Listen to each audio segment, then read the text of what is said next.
Metallic bonding in 4 minutes. Good morning everyone. Today I am going to discuss about the metallic bonding in the context of sodium.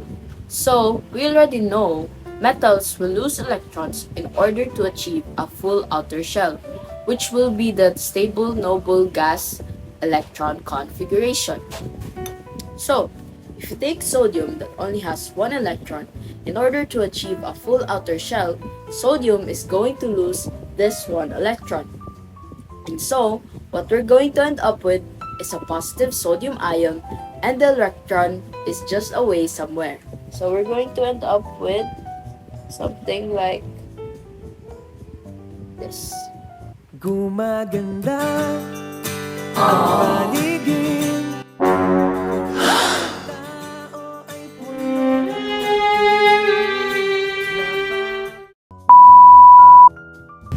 Now, when it comes to metallic bonding, I want you to imagine this into a much bigger scale. And I want you to imagine when this electron gets lost, it doesn't really go anywhere.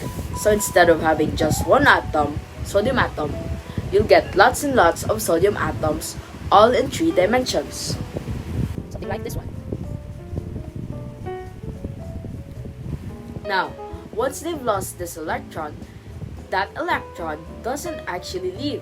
It stays kind of around and close to these ions. So it's kind of like this. And the sodium here, they're gonna get positively charged just like before.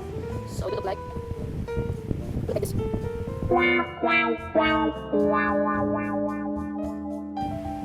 These electrons, now we can say that they are delocalized electrons because they no longer belong specifically to one sodium atom. Instead, they're kind of free to move around and they are not local to anyone in particular, but they essentially belong to all of them. So they're called delocalized electrons. Now, how is this structure held together? Well, we know that opposites attract. Now, our metal ions are positively charged and our electrons are of course negatively charged. So, we're going to end up with a lot of strong electrostatic forces of attraction between our positively charged metal ions and a sea of delocalized electrons. Now, there are going to be lots of attraction throughout the structure between positive and negative charges, and because all those are extended in all directions, we're going to end up with lots and lots of very strong attraction, meaning that our metallic bonds are going to be super strong, and metals typically have high melting points. Now, this isn't necessarily how you're going to see it. More commonly, we don't usually show that these electrons as dots.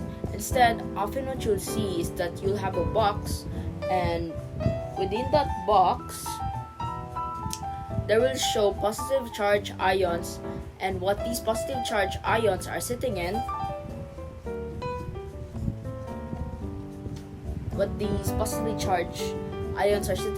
these empty little spaces, is like the suit of your delocalized electrons. And that's it for this video. If you learned something on this video, please subscribe and click the link on my bio. Thank you.